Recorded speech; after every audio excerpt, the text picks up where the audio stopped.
happens. I don't know exactly So I'm about to fall off my seat here, John. Okay. This will be a good podcasting, but... Whew, you just carry on, I'll get myself up, right? We'll keep this in as well.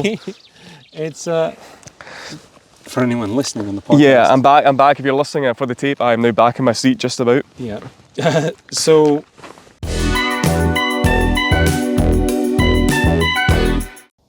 Hello and welcome to the Forestry Briefing, Forestry Journal's monthly roundup of the latest news from the world of forestry and timber. I'm Forestry Journal editor John McNee. I'm joined, as always, by Deputy Editor Jack Hawke. Hey, John. Hello. And I want to say hello to everyone watching online on YouTube and everyone listening on the podcast. And we've got a few interesting stories to get through. It's been, a fairly busy month actually for Forestry Journal and forestry in general, hasn't it? Yeah, I would say so. And obviously, it's I guess it's rarely ever kind of quiet in terms of what is going on. But I think the last month has seen some stories which are quite pertinent to commercial forestry, which is obviously our kind of wheelhouse, our main interest. So I think the best place to start is news from England, from our neighbours down south, regarding the timber and construction roadmap. So yes, now you may have heard of the timber and construction roadmap. We may have spoken about it on here before. I think it's been something that's been talked about for the last 3 years or something. It was first mooted maybe back in 2022, 2023 time that this was being worked on, this blueprint effectively for the future of England's homegrown timber supply and its utilisation in the construction industry.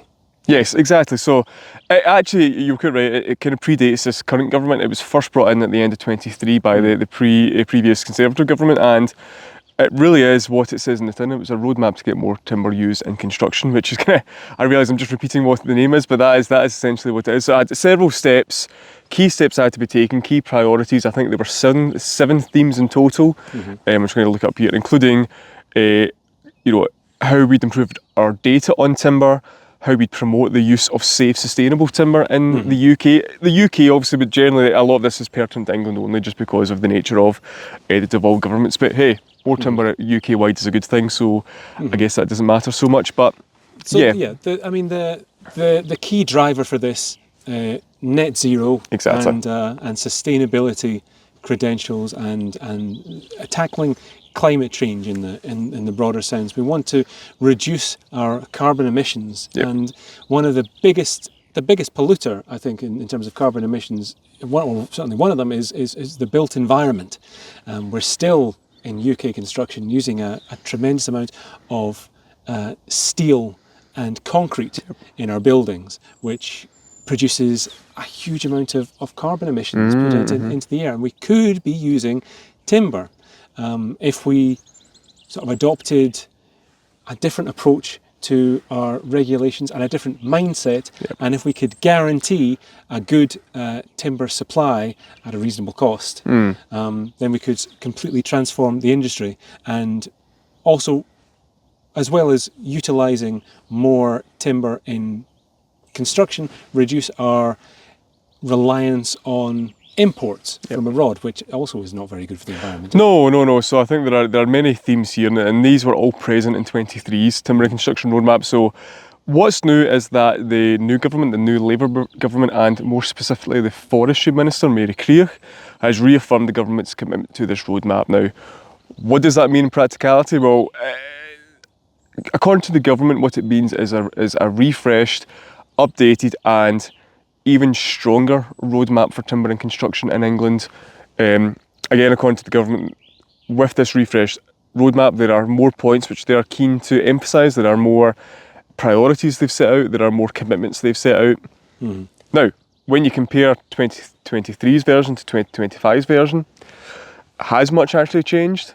I would probably say no, not necessarily. I mean, even from the wording of the executive summary, it's basically the same, if not word for word, and it kind of continues like that. Going through the themes, the wording is broadly the same, but I think it's worth noting a few points. Now, I think before we get on, listen, it's good that the government's committing to this, because that's great, that's what we want. I think everyone in the timber industry wants more homegrown timber used, wants more timber used in construction. England, we mentioned how this is pertinent to England only, and I think that's is key, because in England, I think it was only about 10% of homes have a timber frame compared to 90% in Scotland. That's the kind of latest stats, 2019. It probably has increased slightly since then, but still, it will still be a much lower number than 90% unless something amazing's happened and we've not noticed it. And we do know that the current Labour government has a target to build 1.5 million homes, doesn't it? Yes, and that's one thing which is certainly now embedded into the roadmap, which wasn't there previously. However, I would just point out, I'm going to have to look up a few of the exact wordings here, but in terms of that 1.5 million home target, the government very much shouts about, relying on modern methods of construction, but that was mentioned in 2023's document. It just wasn't necessarily tied to this 1.5 million homes. Going through some of the themes, I mean, theme 4, for example, which is increasing the supply of sustainable timber. Again, much the same kind of aims, wanting to increase avenues for hardwood and softwood supply in England, wanting to plant more trees in England. So all things which, again, 23 were important. They're even more important in 2019 in many ways. But one thing which did jump out at me, and this is quite symptomatic of, I think, of a lot of things, not a lot of things, that's unfair, but of several points in the roadmap, is that you could maybe argue some things have been kicked down the can a wee bit. So, for example, under that theme 4, the supply of sustainable timber, there was a point the government would commit to reviewing the regulation process in terms of woodland creation by 2024. But you look at 2025's roadmap, that's now by 2026. So you could potentially argue it's just been moved back slightly. I mean, it kind of would have to be moved back because we can't go back to 2024. No, but that would suggest that it wasn't achieved in that aim. Oh, well, yeah. That's, if you're looking at it in that sense, you can maybe argue, okay, was this not achieved by 24? Why are you now committing to it by 26? Flip side, the government might argue that it has taken some moves. We saw the introduction of a fast track system for UCO applications in a low sensitivity site last year. So anyway, but I think there's a lot of that where things which maybe were pledged for 2024 now say 26, now say 27. There's a few kind of moments like that. So in terms of what's actually new, it's quite hard. But I think we probably get back to the kind of crux of the matter is this is generally a good thing, and I think we are. We're all supportive of the need to use more timber in construction. I think, we're not going to argue against that in any way, but I would suppose the argument now is, how do we then turn that into reality? How does that become a reality? Because we're used to seeing governments setting targets for things. Yeah, we are. We're used to not really hearing anything more about it. I mean, look at our planting targets. They were a manifest commitment by the previous government to create 30,000 hectares of new woodland each year in the UK. What did we get to? What was the max we got to? It was last year we got to 21,000 hectares, which was a great achievement in so many ways. I mean, we've said that ourselves, but still only 2/3 of the manifesto commitment. Indeed, and it was still, which gets on to the kind of problem, it was still... what, heavily broadleaf? It was very heavily broadleaf. I was going to say broadleaf, but that was too. That was that's not ideal. So yes, it was still. I think, from that total, nearly 12,000 of it was broadleaves. So when it comes to wanting to create, we use more timber in construction, but we're still planting in the way we're planting. And remember, this is England only. Technically, this document, England was one of the quote unquote worst offenders in terms of favouring broadleaves over softwoods. How does that compute? How does that match up? How can you be favouring planting broadleaves? Again, we're not against broadleaves, to be very clear, in the right place. But when we're talking about timber as that product, that construction product, it feels to me that we can't, two things will struggle to be true. Favouring broadleaves over softwoods, but at the same time saying you want more homegrown timber in construction. I mean, how does that work? We've got to get planting of commercial timber up. Yep. More conifers in the ground, more softwoods grown, and it's not just that we're. I mean, a lot of people see these, big Sitka plantations, and there is a sort of a feeling in the general public especially when there's reports about new woodlands going in. That a lot of people assume that it's all spruce. That it's all conifers, that it's all commercial, and that couldn't be further from the truth. In fact, if anything, I think we're in a net loss of commercial forestry at the moment, because the big the big plantations of Sitka spruce that we had, which are being clear felled, they're not being replanted like for like. No. Every time they're replanted, it's with a generous proportion of broadleaf species going in. 40%. Or we have many cases where Sitka spruce is coming out. You see the Woodland Trust and like putting and replacing them with quote unquote native broadleaves, which has. I'm sure they have their reasons or their arguments for doing that, but it does leave us at a disadvantage when you're trying to. When you're looking ahead to our future timber resource and our need for building 1.5 million homes and beyond. Yeah, exactly. I mean, Richard Stanford, the Forestry Commission Chief Exec, at the sort of relaunch, I guess you'd call it, of the Timber and Construction Roadmap, said that this will propel forestry production in England, which I think is a good quote. It reads well, but is that going to be the reality? I think that's the question, because I think there are a lot of contractors on the ground. There are a lot of forestry professionals that would argue that's maybe not the case, would argue that their impression is that coming from down on high, there is a sense that, and I think it goes to what we've spoken about a lot of times, but there's a sense that productive forestry is very much not something that the authorities want to shout about. If anything, they're embarrassed by it. People have certainly said that a lot during the previous Conservative government.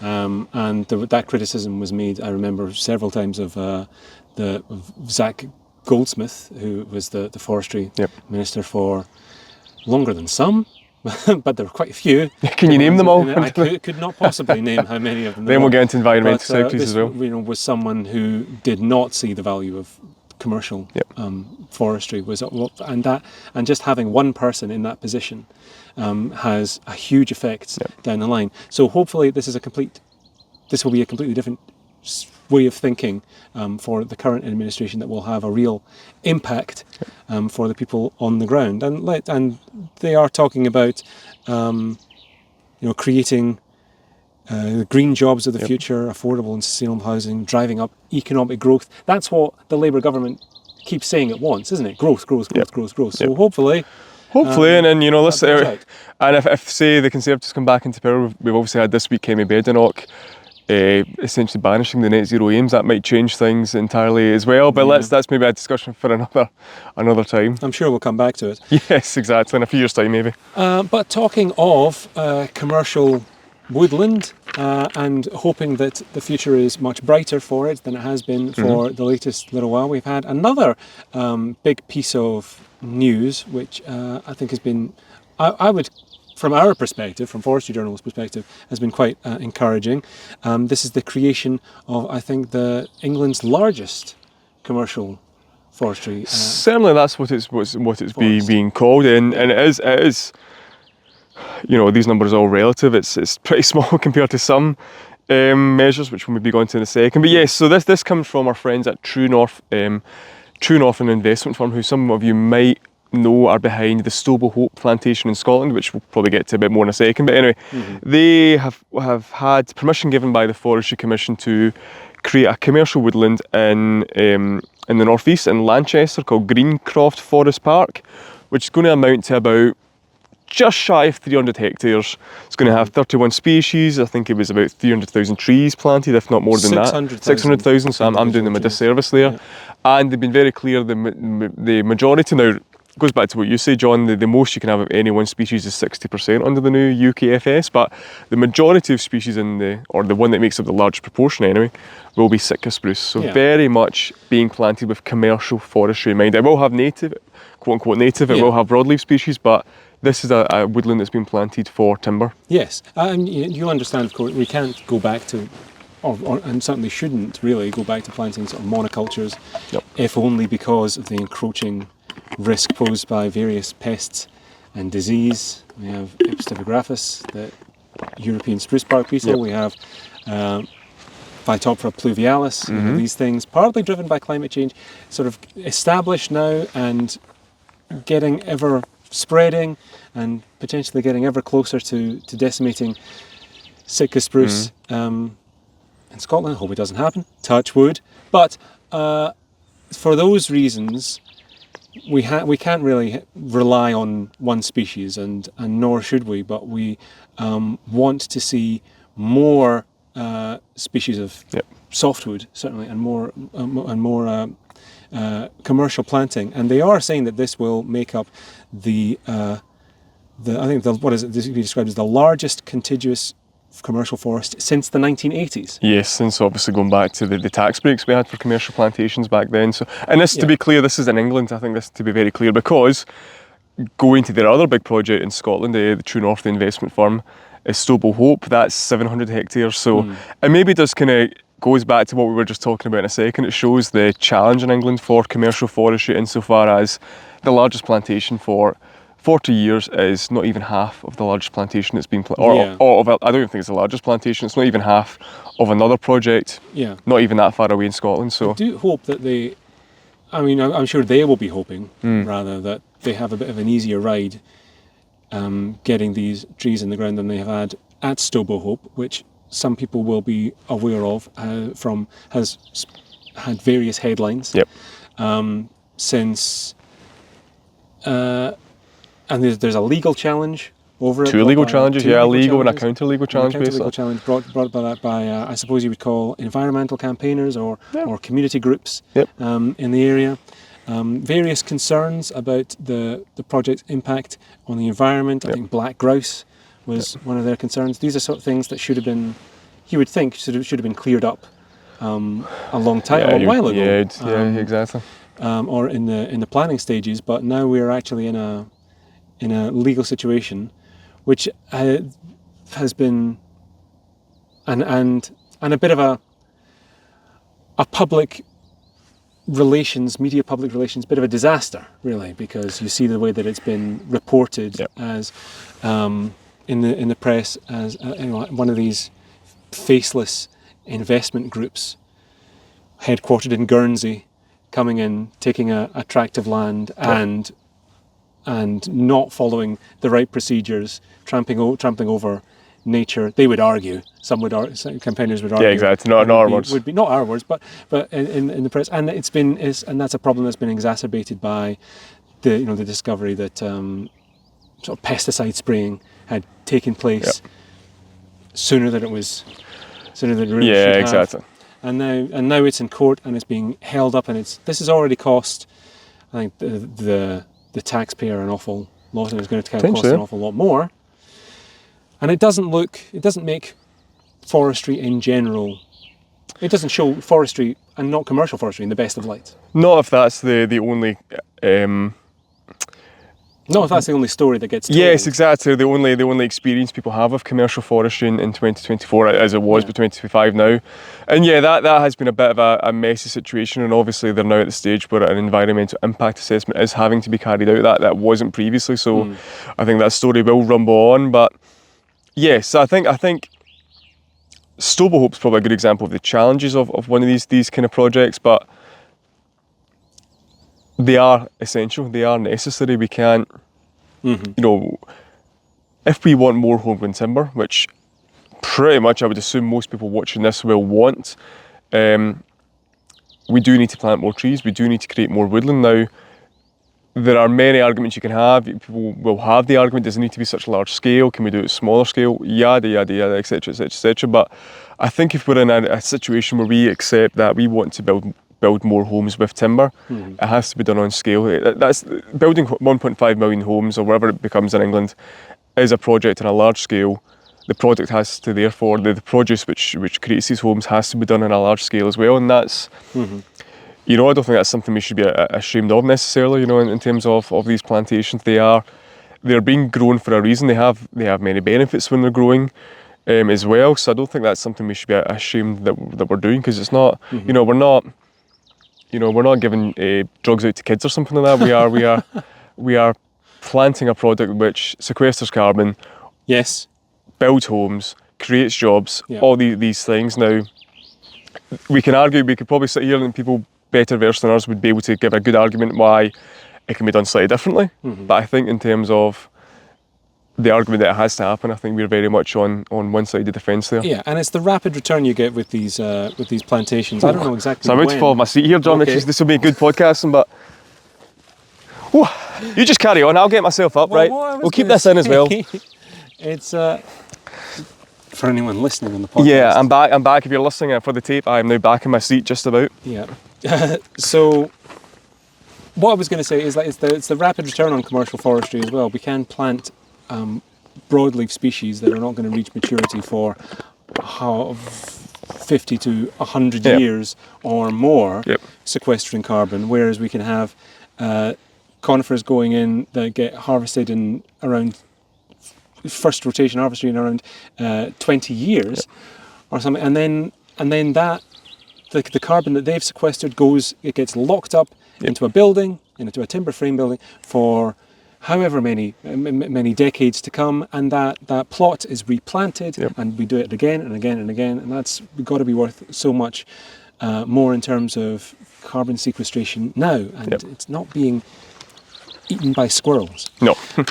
But I don't know exactly when these trees will go into the ground, but we're told that the first timber yield will be expected in 2045, which is good, because we're expecting close, a worldwide timber shortage in 2035.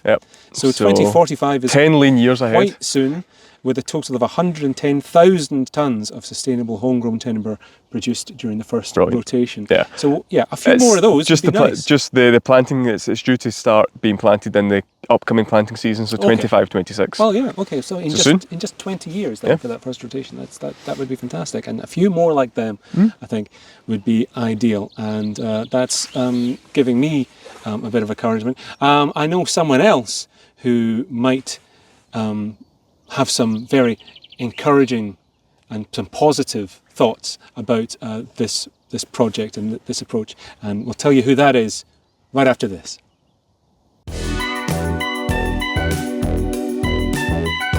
In an era when we are bombarded with digital content of varying quality and accuracy, it's nice to be able to rely on the good old printed page. Subscribing to Forestry Journal's print edition offers an irreplaceable experience tailored for professionals, enthusiasts, and advocates for sustainable forestry. With a varied mix of analysis, interviews, and practical guidance in an easily digestible format, which also provides a welcome break from screen fatigue, the printed copy of Forestry Journal is a reliable companion at home, in the office, or out in the woods, far from Wi-Fi and decent phone signals. Whether for yourself, friends, or colleagues, a subscription to Forestry Journal's print edition is a focused, immersive experience sure to provide valuable information, thought-provoking opinion, and some light entertainment. By subscribing, you're supporting independent, high-quality multimedia journalism that champions the forestry sector and benefits the industry as a whole. With convenient delivery direct to your door, you never have to worry about missing an issue. Plus, as a print subscriber, you'll be granted premium access to all our digital content for no extra cost. Whether you're a professional looking for the latest industry updates or an enthusiast passionate about the future of our woodlands, Forestry Journal keeps you informed, inspired, and engaged. A Forestry Journal print subscription isn't just a magazine. It's a vital resource and a commitment to staying informed in an industry which shapes our environment and our future. Don't miss out. Subscribe today.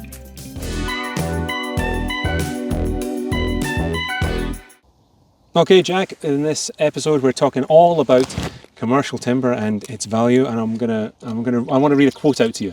And you can tell me who you think it's from. Okay. And well, first of all, you can tell me whether you agree with it or not, but here we go.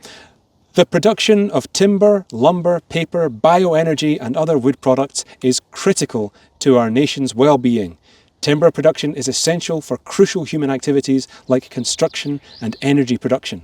Furthermore, as recent disasters demonstrate, forest management and wildlife risk reduction projects can save lives and communities. Oh, good question, John. So it's got to be someone. Was it Stuart Goodall at Confor? It was President Donald Trump, your hero. Goodness. So, hero. For the tape, no. I fudged a little bit of that because he actually said forest management and wildfire risk reduction projects can save American lives and communities, which would, I think, have given it away. Yep. Also, but he didn't say, I don't think he said lumber, which is what they usually call it over there. But yeah, anyway, Trump has had a lot to say about forestry recently. And we don't usually sort of cover American politics, but I think everyone's covering it a bit now because something's happening every day that has huge impacts around the world from the current administration. And what has happened this month has been interesting because he's been putting tariffs on various countries around the world, putting them on, taking them away. There's big trade wars brewing around the world, but one of the biggest is with America's biggest trade partner, Canada, which supplies many, many, many different products and services to the United States of America, but one of its most critical is timber, specifically softwood timber for commercial projects, house building, all of that sort of stuff. There have been a couple of pieces of action that Trump has either threatened or taken this month. Taken or taken away, but like with many products, he has placed a 25% tariff on Canadian timber. Now, he placed it, and it was then subsequently paused, so it's actually due now not to come in until April.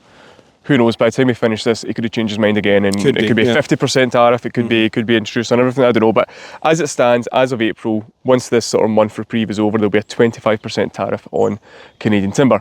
Now, why is that important for you viewers in Forestry Journal? We'll get to that. Maybe just a bit of background. So you mentioned about softwood. So 30% of softwood used in the USA for housing products comes from Canada, and 84% of all timber imports into America are from Canada. So it's a huge, huge market. So what would this mean? This will obviously mean that the timber might not necessarily be able to be sold so readily to the US. What kind of impacts is that going to have? Well, generally from a Canadian perspective, I've got a few quotes here which are worth reading out. Yeah, go ahead. So it's being called devastating for Canadian producers. We have Derek Neighbour, I believe his name is, at the Forest Product Associations of Canada, probably the Stuart Godot of Canada, but he essentially says this is going to create business uncertainty, and it's going to damage a long-standing supply chain between the two of them. So effectively, it's going to have a big damage. Now, where this comes in, and I think maybe we can get to this just now, but where this comes into the UK and the UK's equation, thinking about what we've spoken about, Canada obviously is a big timber producer. It's huge. You know, a lot of the boys and girls here are kind of jealous maybe of what they do there, but if this timber suddenly doesn't have a market, you just got to find another market somewhere, doesn't it? So I think already we're seeing I think interest from China to take a lot more of the timber, isn't that right? I would imagine so. Yeah. I'm not sure about. Usually, when America steps away from a market, China steps right in. That's very true. Yeah, that's very true. But I think from our perspective, the worry some people will have is that it could potentially become a market for the UK, or the UK could potentially become a market for it. Now, Canadian timber used to be quite prevalent in the UK. It certainly is significantly dropped, or substantially reduced since the 1990s. I'm not actually entirely sure the reasons for that, but that actually was from Forest Research themselves. So that certainly has become less of a market. So now just a few kind of figures which are worth quoting. Just in terms of a percentage of the imports the UK has, just 1% of the sawn softwood comes from Canada, so just 1% of sawn softwood imported, 1% of plywood comes from Canada, 8% of pellets comes from Canada, the UK imports, compared to 78% in America, and most of that's going to Drax anyway. But anyway, that's another matter for another day. I would imagine if Canada's getting a good price, getting a good price from America, and it's its closest neighbour, then why would it really? Have any interest in selling to the UK until now. Exactly, and until now, and obviously we have many, could we get into that? It'd be hard for us to get untangled this web, but many sort of post-Brexit trade agreements. So it doesn't take a lot of imagination to imagine that suddenly UK needs timber to build houses. Hopefully we're not giving them the idea, but anyway, the UK needs timber to build houses.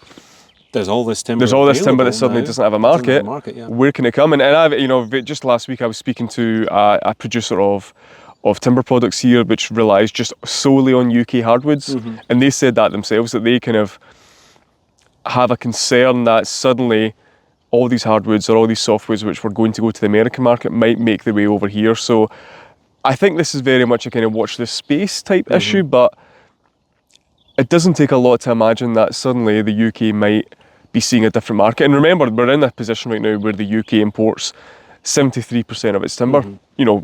We often quote the 81% figure, but it kind of goes up and down, but officially it was 73% in 2023.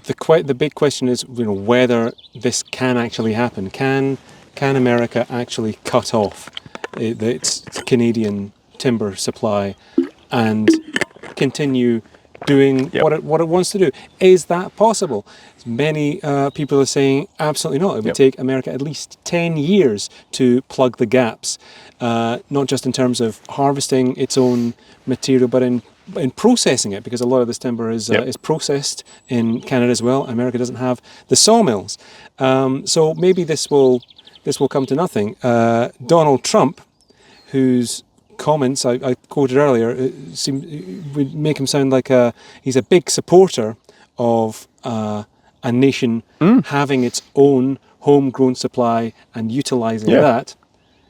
We would find ourselves it's on funny. the same I know it's side funny as to be Donald like, Trump exactly. It's funny that. Has passed, I think, an executive order to push for the felling of much more forests across America. These are places where it would take a long time, a lot of consultation to ever get any harvesters or chainsaws in, because of the protection of endangered species. He wants to do away with that completely and say, no, let's just harvest the forestry that we've got and make use of that. Yeah, and it seems again at odds that many people will know they've gone for a kind of sweeping period of getting rid of many federal employees. That includes many foresters, includes many people in the Forest Service. Yeah.